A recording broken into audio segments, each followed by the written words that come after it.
Brian, come on down.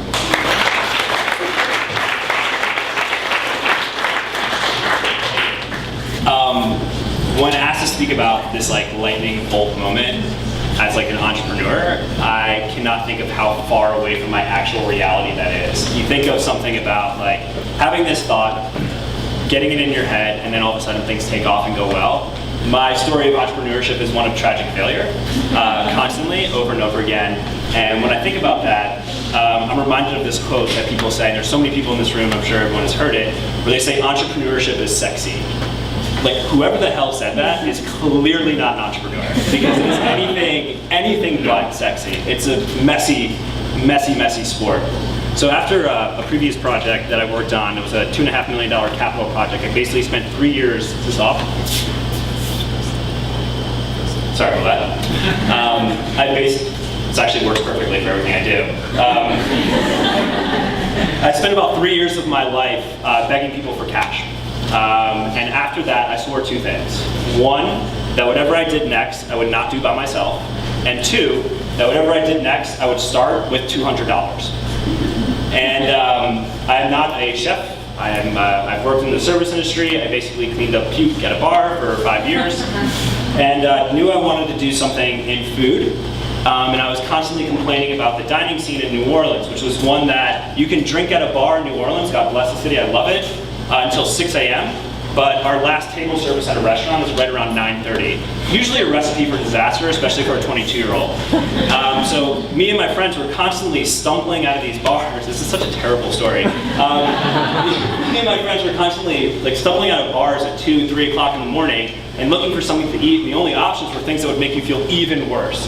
And once you stop being 18, 19 years old, the hot dog off the side of the street becomes less and less appealing, even though we all do it, don't bullshit. But like, it became less and less appealing as time went on. So we got into our head that, let's take this $200, let's find the chef, and let's do what we call like a midnight dinner. Let's like take back the night and bring together people around midnight to do a dinner. So I had this really cool idea. I got a phone call from a friend who said, hey, I have this building that I'm opening a hotel in a couple months. None of the kitchen equipment has been touched since Hurricane Katrina, but if you want to come in and do something here, you're more than welcome to it. I sent in an electrician who was like, half of the burners on the stove work, and I'm not sure about the water situation. Like, all right, that's good enough for us. I was working with the CTO who was Indian at the time at a different company, and I asked him if he can cook food for 50 people. He said, sure. So I set up an Eventbrite link, and I sent out an email to my friends. Catchy emails are like the best. So I said, what are you doing Saturday night, in the subject line? And then on the body of the text, it said, I bet you weren't going to say you're going to have dinner in an old whorehouse. And the building was actually an old whorehouse. And I said, we're going to take back the night in New Orleans. We're going to do this midnight dinner. And come, like, as you are, whatever, and click the link and, you know, what have you. Whatever you do, don't forward this. And I embedded, like, the crap out of it with, like, Google Analytics. And the thing got out everywhere. The problem with Eventbrite is that if you click the link for an Eventbrite ticket and you don't purchase, but you have it up on your screen, you can still purchase even after the initial allotment is gone. So we had prepped for 50 people, and I had showed up. I woke up the next morning and I went back to my office at another company, and there were about 10 people waiting outside my office. And I was like, what the hell are you guys, like, what's going on? And they're like, hey man, can we get a ticket to this thing tonight? And I was like, what are you talking about? And I looked at the Eventbrite link, and we had sold 120 tickets to an event for 50 people. Yeah, welcome to my life. And we show up there, and right before the event was about to start, I went upstairs. These are like the worst stories to tell, but I went upstairs and I flushed the toilet, and it came up in the kitchen. Yeah, that was awesome. And so the toilets didn't work, so we threw a party at midnight, which, if you know anything about New Orleans, starting a party at midnight is a terrible idea. People showed up completely inebriated, and we did this dinner, but there was something really magical in the air. People were peeing in the parking lot, but we had people that were literally 22, 23 years old, and then we had people that were upwards of 50 that just wanted to do something different in the dining scene. So we used that information and really kind of grew what we were doing.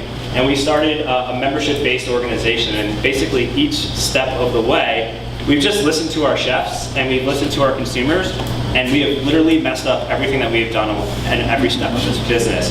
But we've built a business that is one that is predicated on trial and failure constantly, and we've attracted chefs that are comfortable coming forward and putting forward creative visions that are half-baked, and our members are coming for that, and they're helping our chefs iterate and grow over time.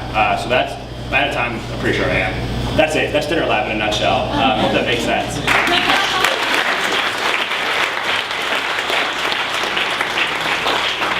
Thank you very much, Ryan. Dinner Lab. We have time for a couple quick questions for Ryan and Dinner Lab. Anybody? I come to you.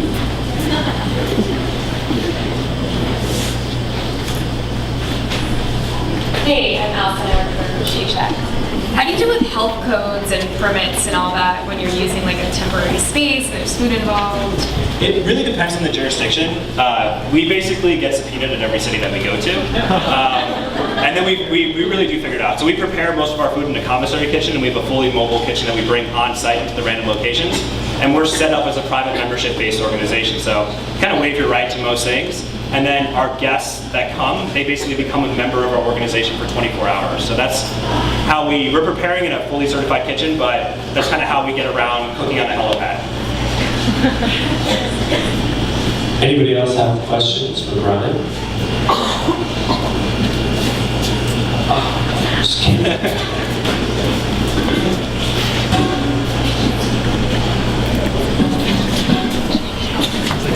Hi, Brian. I'm Erin from Hannah Daily.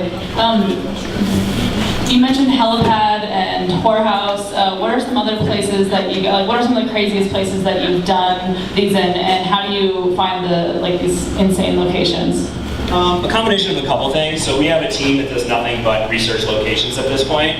And the people that we employ are not quite urban explorers, but they're people who just enjoy kind of getting out on the road and hopping over a sign and going in and looking at places. And then we obviously hem it up legally with our insurance, and we actually lease the property for the evening. But we've done some really beautiful churches on the Upper West Side. We've done one of the first opera houses in Brooklyn.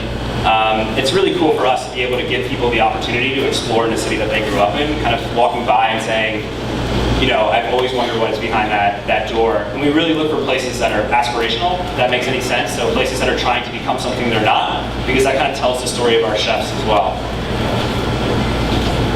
Thank you so much, Brian. Dinner Lab.